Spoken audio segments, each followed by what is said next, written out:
Assalamualaikum warahmatullahi wabarakatuh. Ala hadihi wa ala kullatin salihil hadratil Mustafa Muhammad Rasulillah sallallahu alaihi wasallam wa ala alihi wa sahbihi wa azwajihi wa dzurriyyatihi wa ahli baitihi wa ila arwahi awliya ilah wa ila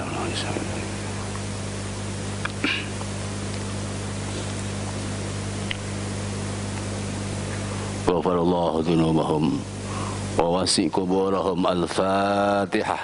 A'udzu billahi minasy syaithanir rajim. Bismillahirrahmanirrahim.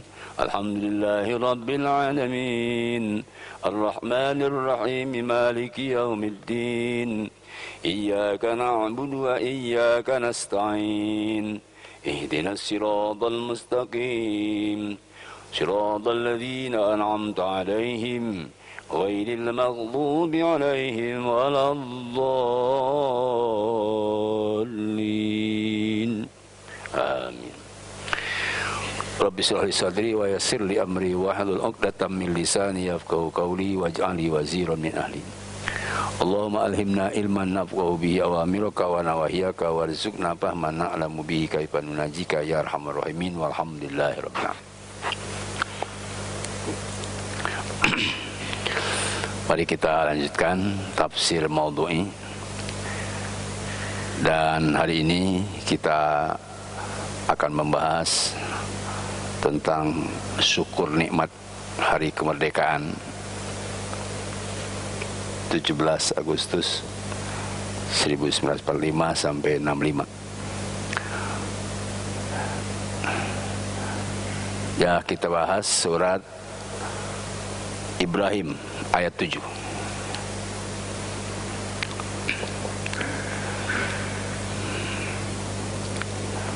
Surat nomor 14. Kita baca bersama-sama. A'udzu billahi minasy syaithanir rajim.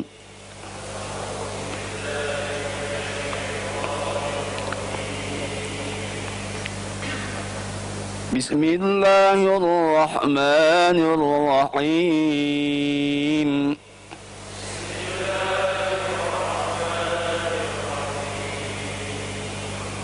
Wa idh ta'adzana rabbukum la in syakartum la azidannakum.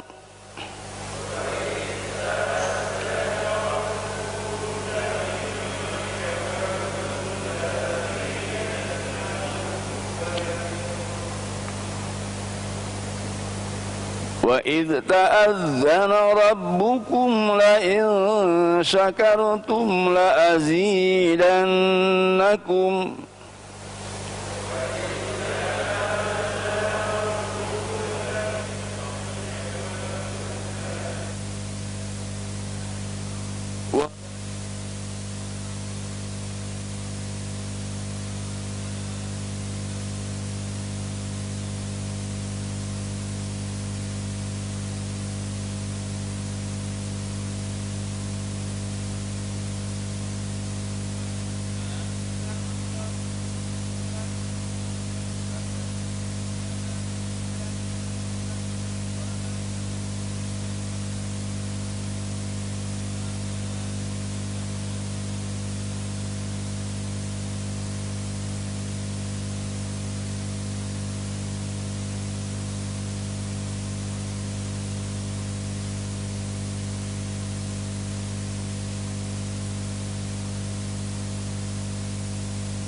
bersyukur kamu semua.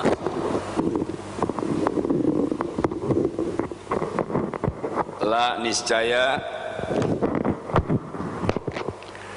azidanna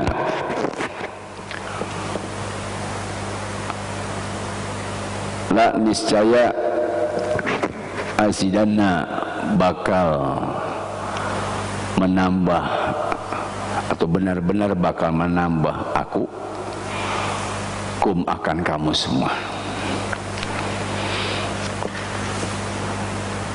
Wala in kafartum wa tetapi la demi in kafartum jika kufur kamu semua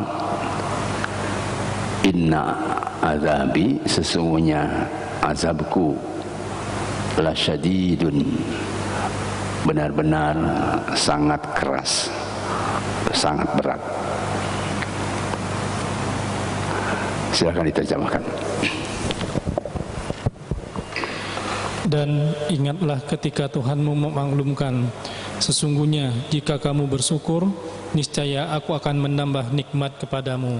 Tetapi jika kamu mengingkari nikmatku, maka pasti azabku sangat berat. Shadaqallahul adzim.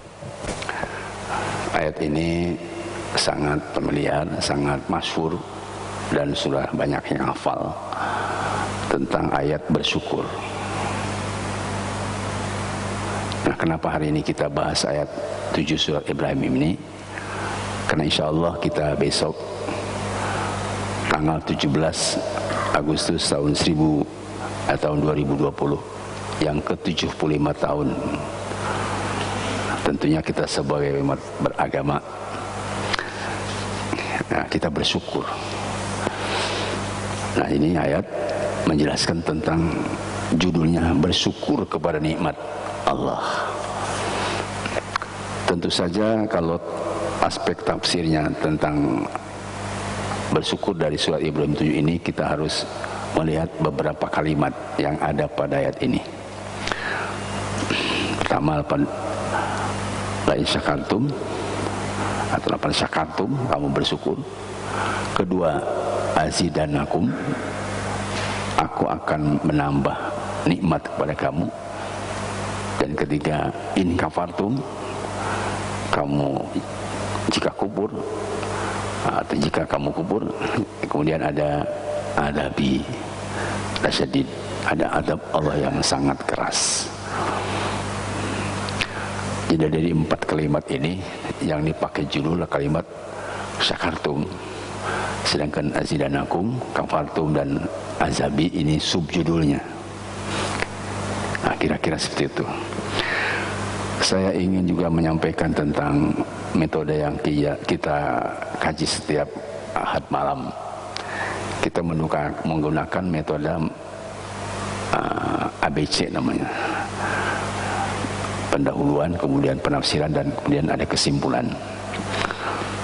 Di dalam tafsir maudhu itu ada tadi mufradatnya, kemudian diterjemahkan, dan ada juga ma'anil ijmali, beberapa kalimat yang harus dibahas atau ditafsirkan. Ini bagian dari rumpun pendahuluan atau muqaddimah. Kemudian bagian B, yaitu ada penafsiran. Kalau kita menggunakan tafsir tafsili, ya bisa saja cuman waktu sebentar, sehingga kita menggunakan tafsir ijmali.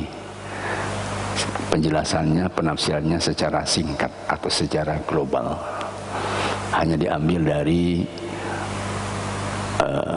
tafsir-tafsir yang singkat atau beberapa ayat Al-Quran dan hadis.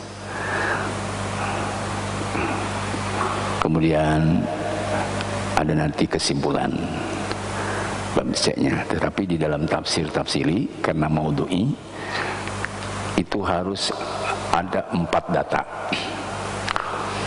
Satu datanya sebagai munasabah, yaitu dari Al-Quran, dan kedua Al-Hadis, itu sebagai tafsir riwayahnya.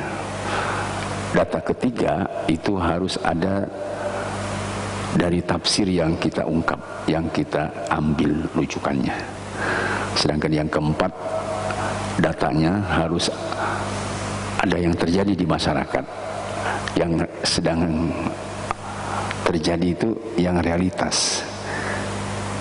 Itu ya topiknya atau maudhu'nya. Itu tadi tentang 17 Agustus. Itu syarat tafsir maudhu'i. Ya, syaratnya begitu. Jadi ada pendahuluan, ada pembahasan atau penafsiran, ada kesimpulan. Nah, itu. Insyaallah kita akan laksanakan itu sangat sederhana. Nah, kemudian yang kita lihat misalnya dari kalimatnya, karena sebelum kita menjelaskan akan sakartum itu ada kalimat-kalimat lain. Nah, sakartum itu kan merupakan kalimat yang ada di ayat ini. Kalau wa id ta'adana, id itu dzorob zaman madhi, waktu yang sudah lewat, zaman lampau. Beda dengan idza. Idza itu dzorob zaman istiqbal, waktu yang akan datang. Makanya terjemah memperalatnya id, ingatlah dulu, ketika dulu. Kalau idza itu biasanya diterjemahkan jika itu belum. Dan apa akan terjadi jika itu kan satu syarat. Jadi idza beda dengan id. Kalau idza itu zaman madhi atau zaman hal. Idza zaman hal atau zaman istiqbal. Kalau id zaman madhi. Nah, di sini kalimatnya id itu berarti sudah terjadi dahulu. Sedangkan lafaz ta'adzana, saya lihat di dalam tafsir yang singkat itu ada 3. Ada a'lanakum. A'lanakum itu Allah telah menginformasikan, Allah telah memproklamirkan dulu kepada kamu, arti umat dahulu, atau di dalam roh. Ada juga a'lamakum, pemberitahu. Dan ada makna yang ketiga, yaitu asra'akum, memberikan informasi tentang ini adalah ajaran syariat. Jadi di antara ajaran syariat Islam dan ajaran sejak dulu, syariatnya adalah bersyukur. Itulah ta'adzana. Nah, kemudian kalimat berikutnya la in syakartum la azidanakum. Inilah ini sumpah atau qasam. La, demi. In syakartum, jika kamu bersyukur, la azidanakum. La yang kedua bukan la qasam tapi la jawab qasam. Itu mananya tahqiq. Jadi bahasa tahqiq itu Arab, bahasa tafsir. Kalau menurut kita pasti. Jadi la azidanakum pasti. Azidanakum, aku benar-benar akan menambahkan nikmat kepada kamu. Karena lafaz azidanakum itu kan bukan fi'il madhi tapi fi'il mudhari. Azidana itu azidu, asalnya azidu, ajidu najidu, itu taksib yang ke-13. Jadi aku maksudnya Allah. Sedangkan nun di sini adalah nun taukid takilah, benar-benar akan terjadinya. Jadi la pasti, benar tahqiq akan terjadi. Azidannakum, aku benar-benar akan menambahkan nikmat kepada kamu. Kenapa pakai nikmat? Sebab dia memang di dalam kaitan dengan tafsir lain, penambahan di sini adalah penambahan rahmat atau karimat, penambahan rahmat atau penambahan nikmat atau fadlah, karunia. Jadi sering diartikan nambah nikmat. Jadi la azidannakum, pasti aku benar-benar akan menambahkan nikmat kepada kamu. Itu tafsir begitu kalau diartikan secara kaidah bahasa Arab. Makanya kita sering mendengar dari guru-guru kita, la in syakartum la azidannakum, jika kamu syukur pasti Allah akan menambahkan nikmat kepada kamu. Padahal asalnya bukan kepada Rob. Azida itu kan fi'il mudhari. Apa azidu? Tapi apa? Karena orang kan biasanya ingin cepat saja. Allah bakal mendapat nikmat. Padahal awalnya Allah bersumpah, aku akan menambahkan nikmat kepada orang yang bersyukur. Itu. Ini satu dulu ya. Kemudian kalau kalimat berikutnya ini kan wala in kafartum, itu wawunya mana lakin istidrok. Tetapi sungguh atau wawunya bau atau bisa. Ya, tapi Allah juga bersumpah di sini. Wa huruf atuf saja. Dan la in syakartum, Allah bersumpah juga, demi jika kamu kufur, inna adzabi lasyadid. Kalau kalimat sebelumnya pakai la, itu kan, itu pun luar biasa Quran itu. Tapi ketika orang kufur tidak pakai la, itu jawabannya pakai inna adzabi lasyadid. Artinya apa? Allah masih sayang kepada orang yang menyimpang dari agama, masih tunggu kesadarannya itu. Dan yang kedua, kalau orang yang syukur akan ditambah. Kalau orang kufur ini bukan dikurangi, tapi disiksa. Nah, maksudnya apa? Kalau bakal logikanya, kalau syukur ditambah, kalau kufur dikurangi. Itu begitu kan? Mukobalahnya. Tapi tidak begitu. Syukur ditambah, kalau kufur diazab. Maksudnya apa? Orang yang kufur itu tidak mungkin kurang rezekinya. Orang yang kufur itu bukan orang yang terus terpuruk dari pangkatnya, mungkin naik pangkatnya, mungkin banyak uangnya, bertumpuk kekayaannya, malah maaf, istrinya juga tambah banyak. Tetapi banyaknya istri, banyaknya uang bukan jadi nikmat, jadi siksaan. Bahkan dalam ilmu logika juga, itu dalam psikologi, orang yang disiksa dengan sebab banyak itu lebih sakit daripada disiksa kalau sedikit. Gitu Pak. Coba saya punya contoh. Kalau bisa di rumah itu ada orang 10, yang sakitnya cuma 1. Ya sakit sih, tapi kalau yang sakitnya 10 orang, berbeda sakitnya. Nah itu. Jadi orang banyak duit tapi jadi siksaan, sesungguhnya lebih baik sedikit uangnya, disiksa aja udah. Tapi ini uangnya banyak, jadi siksaan. Nah itulah maksudnya wa in kafartum inna adzabi lasyadid. Baik, saya kira ini mungkin satu pemahaman yang sering juga didengar dari guru-guru kita, atau mungkin belum pernah Bapak dengar. Jadi begitu pengertian tadi, sebab Quran juga bisa dilogikakan. Tadi kalau pakai logika, orang syukur ditambah, kalau orang kufur dikurangi. Tapi Allah ya tidak begitu. Syukur ditambah terus nikmatnya, kalau kufur diazab, bukan dikurangi. Artinya apa tadi? Orang yang kufur nikmat tidak otomatis dia kurang rezekinya, kurang kekayaan dan harta, dan mungkin tidak turun-turun jabatannya, naik terus dari pertama wali kota jadi gubernur, jadi presiden. Nah, misalnya, tapi setelah jadi presiden tidak nikmat-nikmat, sampai pusing gitu, mikir negara teh, sampai kurus. Ada juga yang begitu presiden. Kenapa? Itu memang contoh saja orang yang kalau kufur dia bukan kurang dan bukan tambah turun jabatan, mungkin bisa naik, tetapi naiknya itu tidak menjadikan sebuah kenikmatan.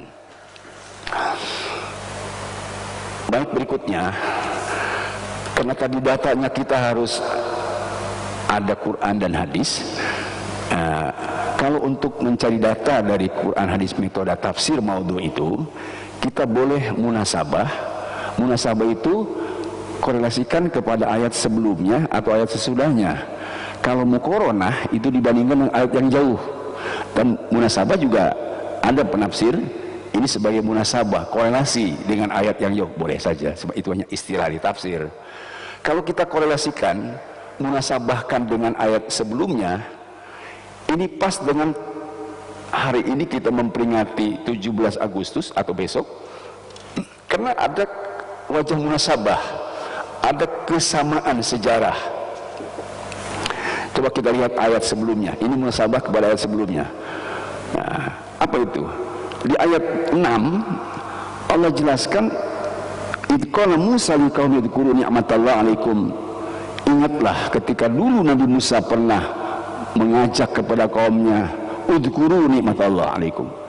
Ingatlah kamu kepada nikmat Allah berikan kepada kamu. Bersyukurlah kamu kepada nikmat Allah yang telah berikan kepada kamu. Kenapa? Karena id anjakum min ali fir'auna yasumunakum su'al adzab. Ketika kamu sudah diselamatkan oleh Allah dari kedurjaan Fir'aun dan kaum-kaumnya, dari dominasi dan jajahan Fir'aun barang kaum-kaumnya. Yasumunakum su'al adzab. Kamu itu disiksa oleh Fir'aun dengan siksaan yang sangat keras, siksaan yang luar biasa, siksaan yang biadab. Kenapa? Karena ada dua siksaannya. Yudabbihuna abnakum. Fir'aun itu menginformasikan siapa yang lahir anaknya laki-laki wajib dibunuh. Tetapi wayastahyuna nisaakum, kalau ada yang lahir anaknya perempuan tolong dibiarkan saja. Jadi ini ada korelasi. Nabi Musa memerintahkan kepada kaumnya supaya bersyukur karena nikmat dari jajahan Fir'aun. Nah kemudian kita sekarang juga wajib bersyukur kepada satu nikmat yang sudah bersih, sudah tidak ada penjajah lagi, sebab Belandanya sudah pulang, tentara sekutunya sudah menyerah. Ya, kalau ada orang mengatakan sedang dijajah berikutnya, ini kan kontekstual namanya ya. Tapi teksnya itu kita sudah terjadi, dulu pernah dijajah. Jadi sama kan ketika Nabi Musa bersyukur kamu, ingat nikmat Allah yang telah berikan kepada kamu. Datangnya Nabi Musa itu kan menyelamatkan Bani Israel dari jajahan Fir'aun. Makanya kiai-kiai sekarang juga banyak begitu, mengajak bersyukur kepada kaum muslimin khususnya di Indonesia dan umumnya seluruh penghuni negara Republik. Hendaklah mensyukuri nikmat kemerdekaan. Ini tafsir di ayat dari aspek korelasi namanya. Jadi kalau saya membawakan tafsir hari ini, idza ala rabbukum, ingatlah ketika Allah memproklamirkan siapa yang bersyukur akan diberikan tambahan nikmat dan siapa yang kufur akan diazab. Ini karena memang dulu juga begitu. Di ayat berikutnya ada wa fi dzalikum bala'un min rabbikum adzim. Ini ada dua. Jadi wa fi dzalikum bala'un min rabbikum. Bala'un itu ada yang mengatakan nikmatun min rabbikum tafsirnya. Tafsir Baidawi, tafsir Al-Bagawi, Baidawi beda. Tafsir Ibnu Katsir dia menjelaskan bala'un min rabbikum nikmatun azimun. Nikmat besar apanya? Nikmat kemerdekaannya. Nikmat terbebasnya orang-orang Bani Israel dari Fir'aun, itu bala'un min rabbikum. Tapi ada juga bala'un ini ujian. Dulu ketika ada Fir'aun menjajah kepada orang Bani Israel, itu adalah ujian berat. Kita juga sama sekarang. Dulu ketika dijajah ujian berat. Itu tafsir kedua. Tapi tafsir yang pertama umumnya nikmatun azimah. Jadi bukan ujian waktu kita dijajahnya, tetapi ujian ketika kita sudah diproklamirkan oleh seorang pemimpin revolusi dulu, namanya Mang Karno atau Insinyur Soekarno. Mang Karno itu orang Sunda, Mamang. Dulu oleh Mang Karno, ada juga orang Cianjur Kang Karno, dan ini dulu pernah diproklamirkan itu negara kita adalah bebas dari penjajah.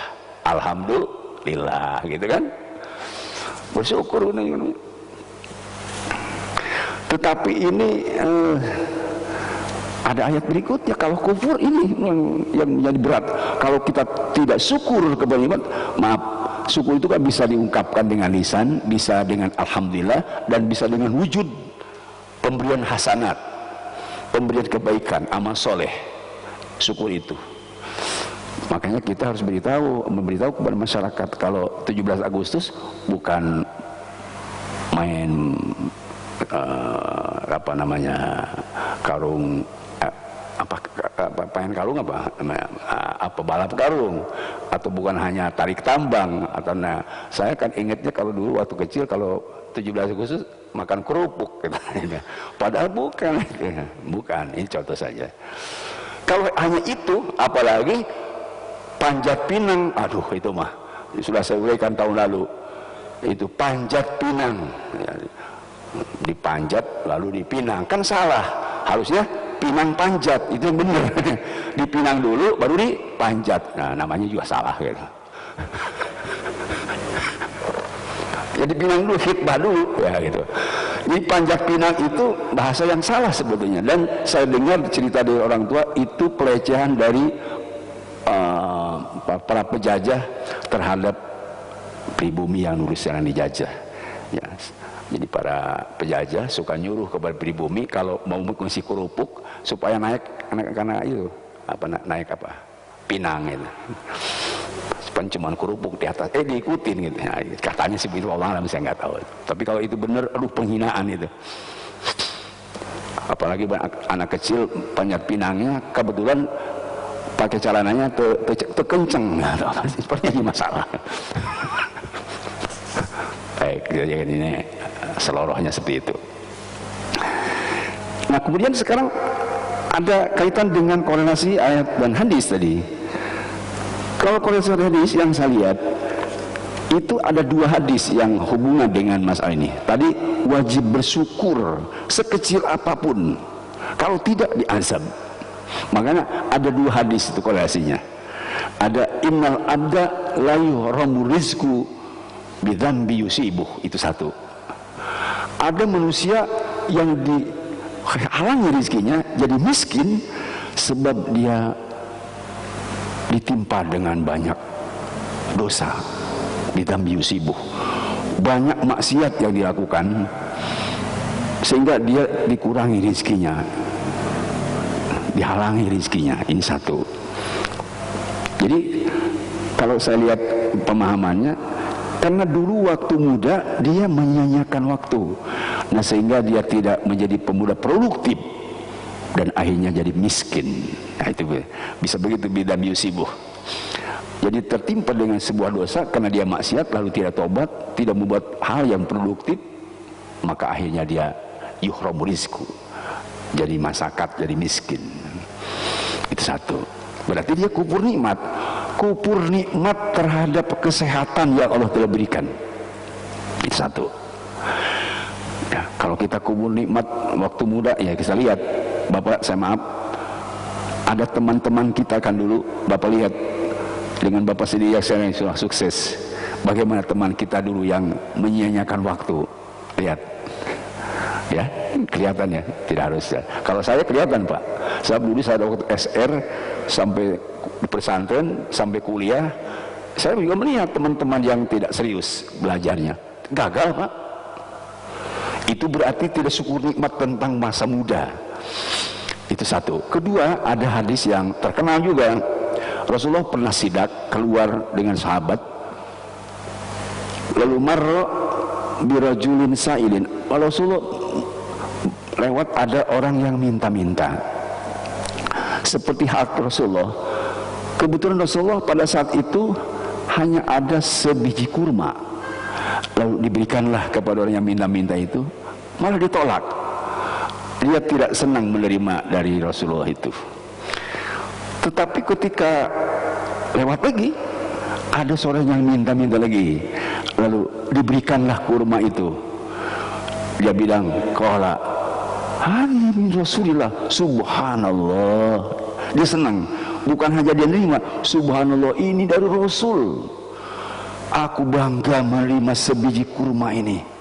Rasul melihat ada orang yang diberi, kemudian dia berterima kasih, lalu perintahkan kepada Jariyah, sahabat yang dekat, idhabi ila Ummi Salamah, pergi kamu kepada Ummi Salamah, lalu ambil 40 dirham, berikan sama dia. Ah, coba itu. Kalau yang pertama yang minta dikasih buah kurma tidak nerima, kubur nikmat.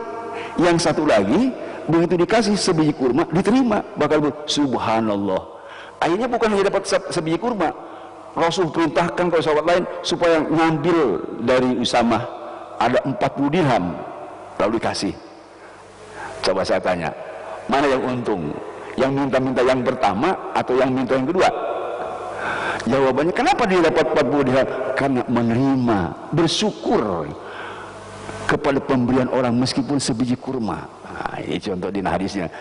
Jadi kita juga begitu, sebiji kurma aja bersyukur diberi 40 dirham. Ini diberi bebas dari penderitaan, merdeka, balik penjajahnya, itu bersyukur. Nah, celaka kita, itu kira-kira begitu. Saya yakin, apalagi udah minggu lalu kalau salah saya sampaikan, kita ingat tentang fatwa resolusi besar dari para ulama, fatwa resolusi jihad besar dari ulama. 3 kalimat yang disampaikan oleh Allahyarham Kiai Haji Hasyim Asy'ari sebagai pimpinan NU. Ada 3 kalimat, ya ini harus ingat ya, ketika ada Sudirman yang menyampaikan ke Soekarno harus bertemu dengan seorang ulama besar, lalu Kiai Hasyim Asy'ari mengumpulkan ulama Jawa, Madura, terus harusnya di Jawa Timur, beberapa ulama kumpul tanggal 21 ke malam 22 Oktober. Itu kan sejarahnya.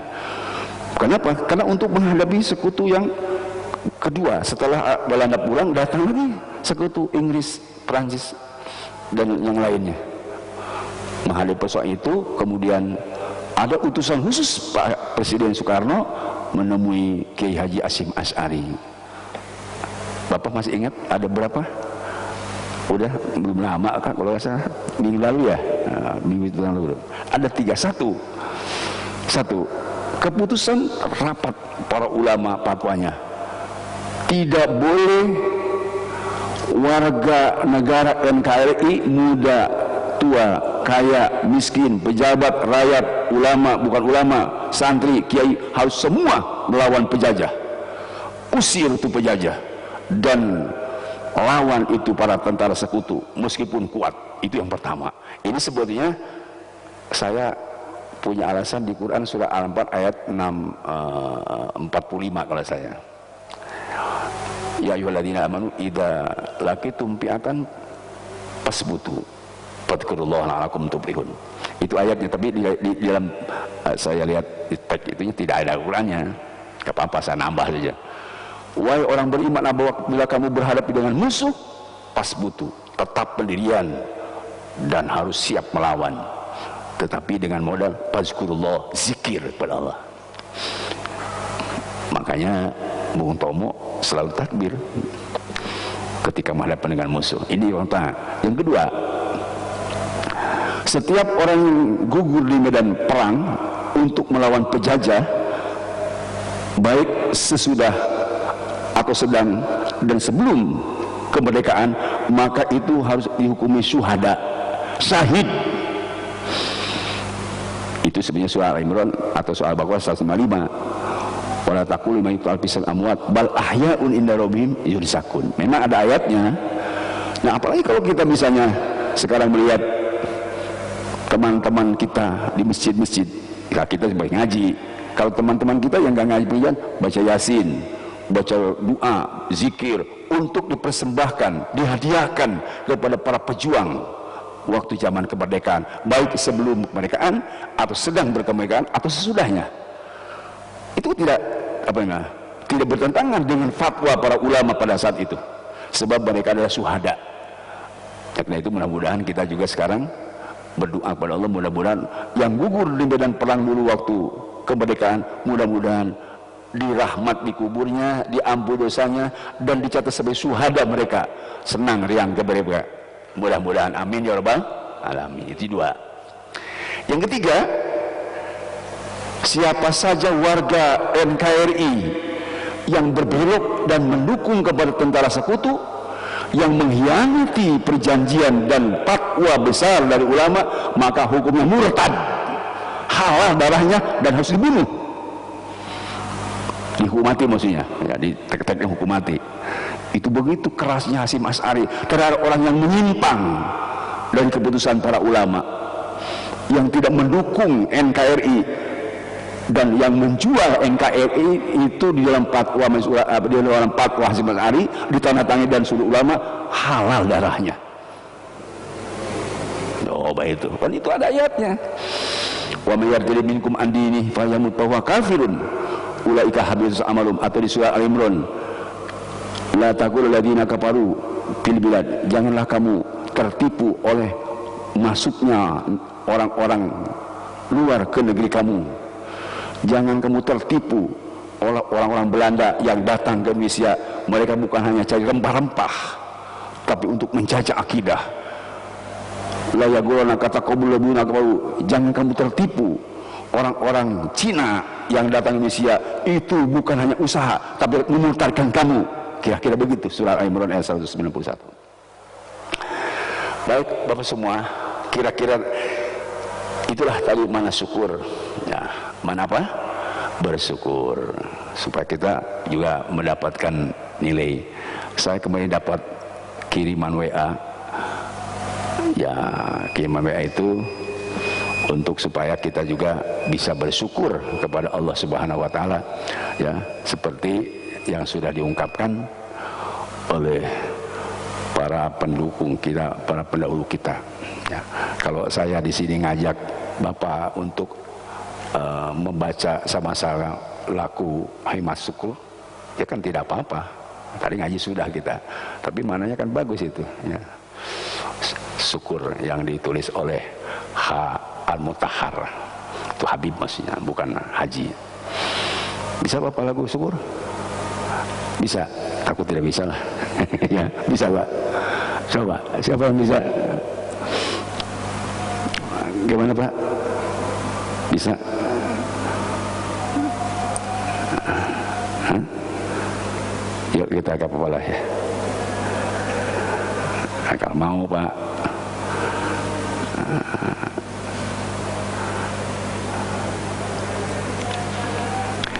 Bisa Pak? Bisa? Benar? Benar bisa? Yuk, 1, 2, 3. Dari yakinku teguh, hati lasku penuh akan karuniamu. Tanah air pusaka Indonesia merdeka, syukur aku sembahkan kehadiratmu Allah. Allah Pak, Allah itu Tuhan. Gak apa-apa lah, saya minta maaf kamu Tuhar diganti Tuhan dengan Allah. Gak apa-apa, Tuhan yang Maha Esa, ya kan benar. Ada lagi satu lagi. Nah, satu lagi 17 Agustus. Nah, sok Pak, ya, boleh ngaji, boleh nyanyi lagunya kan bagus itu ya. 17 dalam 45. Ayo, balik. 17 tahun 5, itulah hari kemerdekaan kita. Hari merdeka nusa dan bangsa, hari lahirnya bangsa Indonesia. Merdeka, sekali merdeka tetap merdeka. Selama hayat masih dikandung badan kita tetap sedia mempertahankan Indonesia. Kita tetap setia membela negara kita. Banderanya tarik. Baik Pak, cukup. Mudah-mudahan manfaat, karena teman saya juga dari PKS sudah menyebarkan itu, jadi saya ikut aja dah. Mudah-mudahan doa untuk para musyahid dan para syuhada yang gugur di medan perang, kita tadi sekali lagi mudah-mudahan mereka diampuni dosanya, dan kita setelah mensyukuri nikmat kemerdekaan di hari esok, mudah-mudahan kita ditambah nikmat kita oleh Allah Subhanahu. Amin ya rabbal alamin. Subhanakallahumma bihamdik asyhadu an la ilaha illa anta astaghfiruka wa atubu ilaik. Sallallahu alaihi wasallam Muhammadin walhamdulillahirabbil alamin. Assalamualaikum warahmatullahi wabarakatuh.